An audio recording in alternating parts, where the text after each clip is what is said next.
Assalamu alaikum. So today we are going to study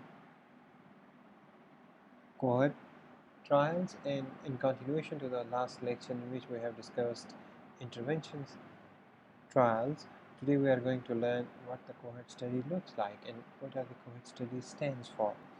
Now, as the name indicates, the cohort study is something related to a cohort, but these cohort studies are observational studies. Now, the observational studies where a cohort is selected in with the following things: information about the subjects containing any particular character is being noted. The population is then followed up for a certain period of time. Now, these 2 points are quite similar to what we have observed in intervention studies and intervention trials, remember in the last lecture. But the incidence of the disease in exposed individuals is compared with the incidence in those which are not exposed. Okay, then what is the difference between intervention study and cohort study? In cohort study, it resembles the intervention study in that the peoples are selected on the basis of their exposure status and then followed up in a time.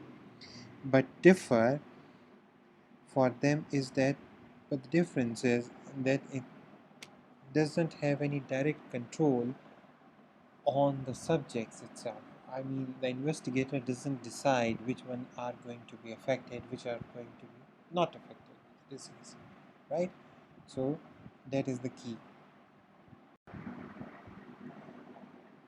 Let me quote you an example over here. A cohort of 22,707 Chinese men in Taiwan were enrolled in a study, and in this study, the hypothesis was that how many individuals carrying hepatitis B infection are likely to develop hepatocellular carcinoma in a particular time duration. So, what the investigator did, it just developed and screened those male servants' blood samples and divide them into two groups, that is exposed and not exposed hepatitis B patients, and then after 3.3 years of follow-up, they noticed how many of them have developed hepatocellular carcinoma and how many of them haven't. So this is just a record of observational findings presented over here. That's how a cohort study looks like. But obviously, before starting such a huge study, we always need a prior input, and that prior input may be of case control studies or a cross sectional study status. Now, these are the two findings on which a cohort study is based, because whenever a cohort study is based, it includes a large number of individuals and a follow-up duration of minimum 3 to 5 years. So we can't say that a cohort study without any case control study or cross-sectional study will be providing us an effective information, right? Look at the example of choice of a study. The factors which are influencing choice of a study population are two. Number one, nature of a specific hypothesis, and on practical constraints, what are the factors which lead to that population in study would be questions. Now, the first example is in a cohort of around 10,000 individuals resident in district Kerala were followed up for 10 years to assess the effect of tobacco chewing and smoking on overall mortality. That means that the participants were initially identified on a baseline survey with a number of villages in the districts were randomly selected. All the residents of the village aged 15 years and above were interviewed about their tobacco habits. Now, look at the duration of the study. The duration of the study was roughly around 10 years in period. So, this is one way we are going to assess the nature of a specific hypothesis. In the second example, if you look closely, there is a word which is called Farmingham study. Now, Farmingham study was initiated in 1948, and most of the factors which are associated with cardiovascular diseases are being reported under the investigation of Farmingham study. The study is still ongoing, and now the study target is the fourth generation of Farmingham individuals and their progenies. So it was based on this study finding, it was known that cigarettes have some association with heart diseases in 1960s. The elevated blood pressure has some association with a stroke in 1970s was another additional finding we learned from forming head cohort. Then we came to know that high density lipoproteins reduces the risk of heart diseases in 1980s. Then obesity and high normal blood pressure increases the likelihood of cardiovascular diseases in 2000. So these are the benefits of targeting a population, but sometimes targeting a population won't be an ideal stuff to follow for a longer duration of time. In that case, the alternate approach is to target any cohort or a worker group which is easily accessible. Remember the example I have presented you earlier about the Chinese individuals screened for hepatitis B antigen and then were followed up over a duration of 3.3 years to check the presence of hepatocellular carcinoma. Now, those individuals belong to a civil servants government, so they were easy to follow and track. So sometimes we could use in cohort data, we could use instead of whole population a particular study group as well. Now, in my next slide, if you look what it is, the exposure is a rare event. So what if the exposure is a rare event? If exposure is a rare event, in that case, we should target only those group of people who are highly exposed to that rare event. For example, in 1945, the exposure of Hiroshima and Nagasaki individuals were the prime target for the study of ionized radiation effects, both on acute level and on chronic level. So, in cases or in events which are happening quite rarely, these studies are beneficial for cohorts data. Next question which came across in our minds would be how we are going to compare a group with whom we are going to compare. What would be the group in cohort study as a control? We can take it as a control. Now the selection is most critical step. Unexposed group should be as similarly as possible to the exposed group, except the exposure under investigation.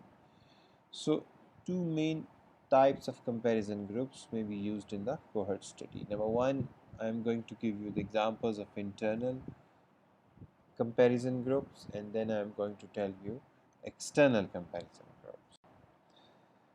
For example, in internal group, look at the example. In 1976 nurse study, a cohort of 121,700 US female nurses completed a questionnaire on medical conditions and lifestyle. Now over here the study question was the association of dietary fat and breast cancer.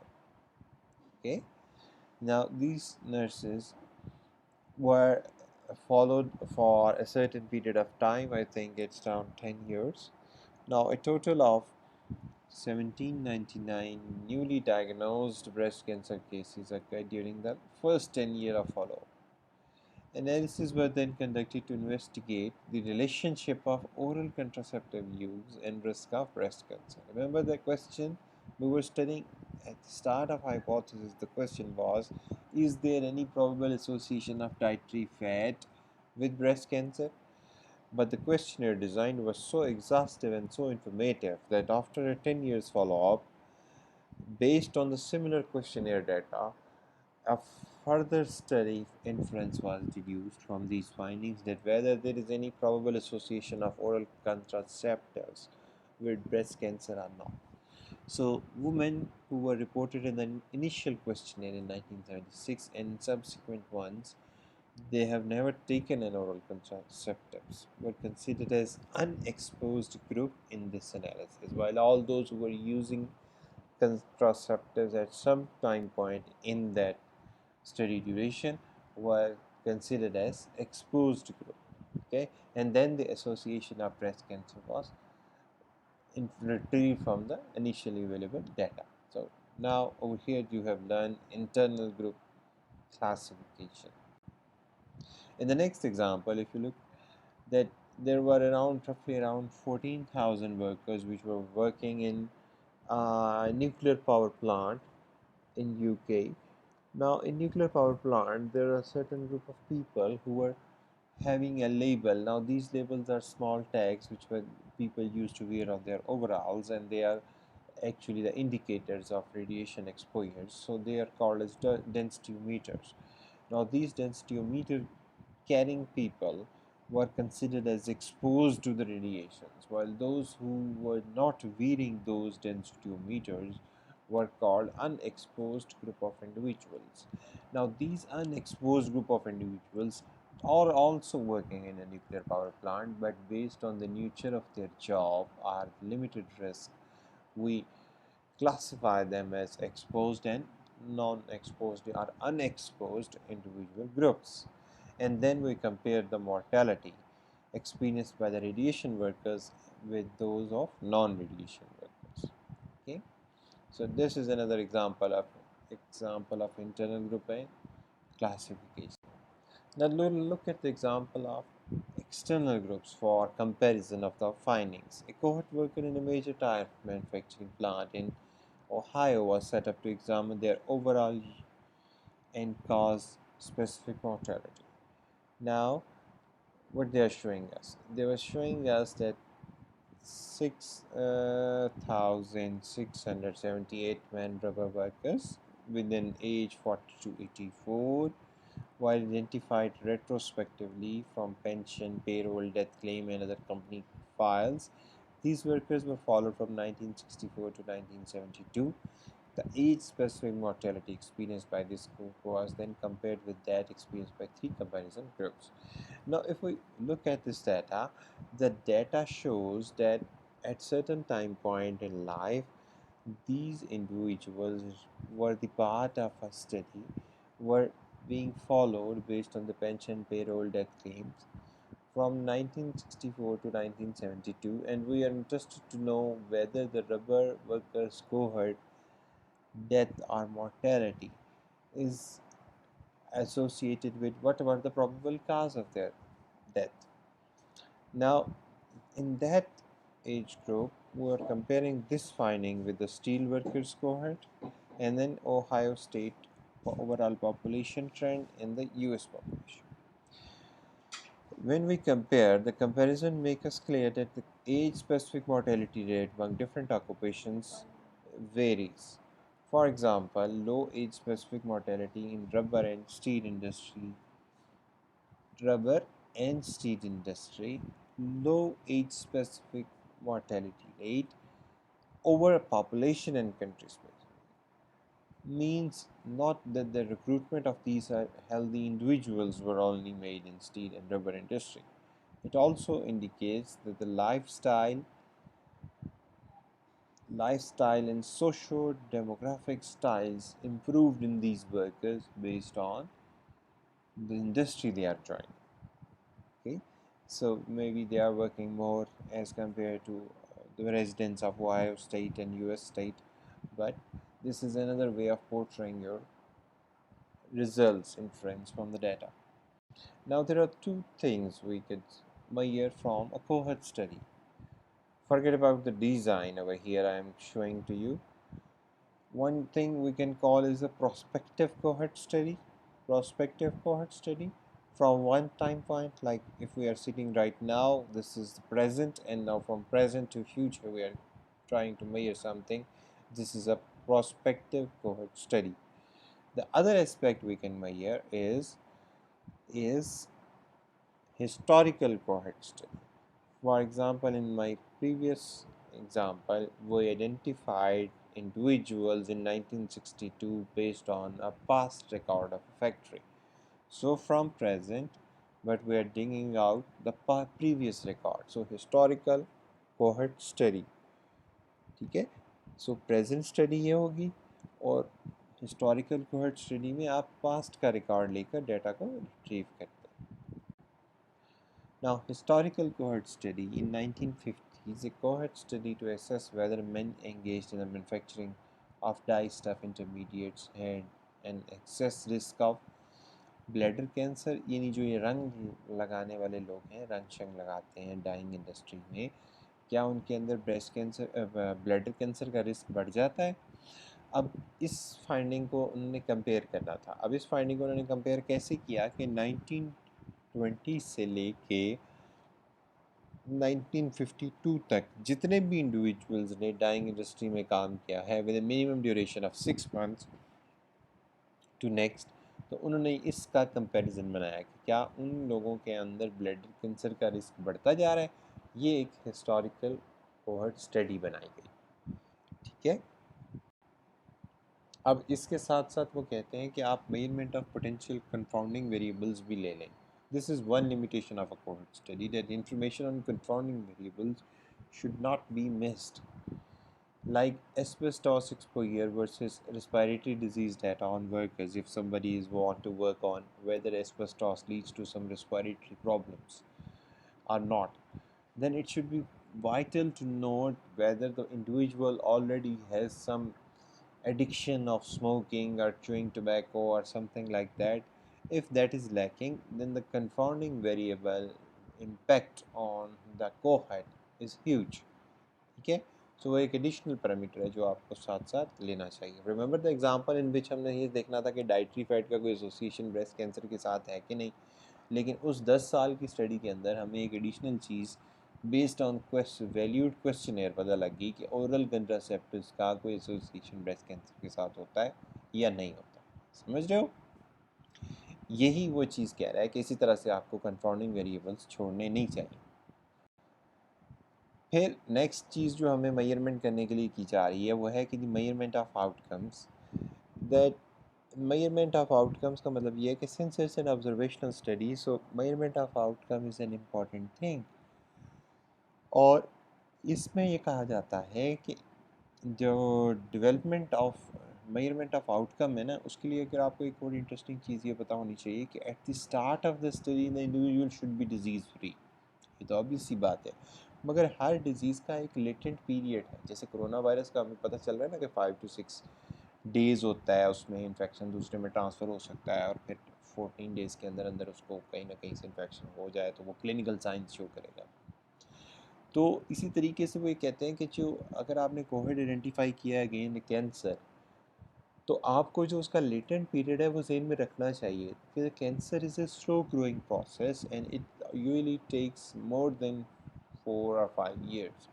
So all those individuals which were recruited right on day one, and if somebody in among them stands positive for within the next 6 months or 3 months, that should be excluded because the latency period of that individual of unexposed to exposed is not included in your study ना।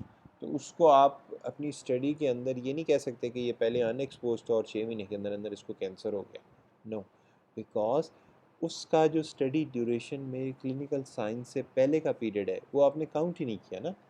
सो measurement of outcome में एक तो रवैया ये है कि आपको outcomes अपनी पता हो, दूसरा ये है कि आपको ये डेटा भी पता होना चाहिए कि वो डिज़ीज़ के अंदर एक्सपोजर में कितना ड्यूरेशन ले रहा है। लेटेंसी पीरियड आपकी अपनी स्टडी का हिस्सा होता है।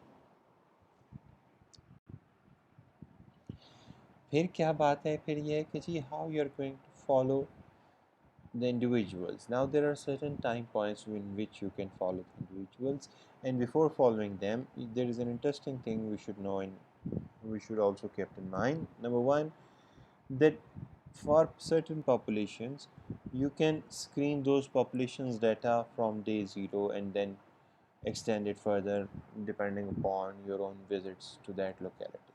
But sometimes your study may have the people in what you can say input at different entry levels, यानी कि जैसे हम कोई बंदा, मैंने अभी एक स्टडी शुरू की फ़र्ज़ कीजिए 2020 के अंदर, और मैं ये स्टडी करना चाह रहा हूँ कि इस 2020 में कितने लोगों को कोरोना वायरस हुआ। तो अब किसी को कोरोना वायरस जनवरी में हो रहा है, किसी को मार्च में हो रहा है, किसी को अप्रैल में हो रहा है, तो इनका जो एंट्री पॉइंट है मेरी स्टडी के अंदर वो डिफरेंट मंथ्स हो गए ना, ठीक है। So the duration of study feedback may vary as well, and the follow-up context comprises of telephone, mail, questionnaires, home visits. So, but it is an expensive, so the duration of membership or service experience approach may be used. यानी कि अगर हम ये कह दें कि आप कितने साल सर्विस में रहे, या आपका डिजीज़ का पीरियड कितना रहा, या आप ये कह दें कि length of stay in hospital कितना रहा, तो that is also a measurement for your follow up. ठीक है, तो एक ये अल्टरनेट अप्रोच कोहर्ट स्टडी की हो जाती है. अच्छा, और ये एक टेबल है. इस टेबल में एक जो चीज़ आपको समझने वाली है वो ये है कि जो आउटकम है, analysis of cohort study in which all participants started at one time, right? Now if you look closely, if the analysis तमाम का अगर वन टाइम पॉइंट से हुआ है, तो आउटकम आपके लिए आपको ये फॉर्मूला यूज़ करना है, A divided by A plus C, risk in exposed, now risk in unexposed, b divided by b plus d. तो ये आपके पास आ जाएगा रिस्क रेशो. ठीक है, तो रिस्क रेशो जब आपके पास आ जाएगी या रिस्क डिफरेंस आपके पास आ जाएगा, now this is the outcome. But in case if you are observing a rate, incidence rate, now rate in exposed group a divided by y, rate in unexposed, ये पर्सनस पर ईयर हो रहा है ना, तो formula ये हो जाएगा, और इसमें आप पर्सनस टाइम एट रिस्क जो है वो कैलकुलेट कर लेंगे. ठीक, now this is one part of cohort study which we have completed today in the class. Thank you so much for your valued time. Allah.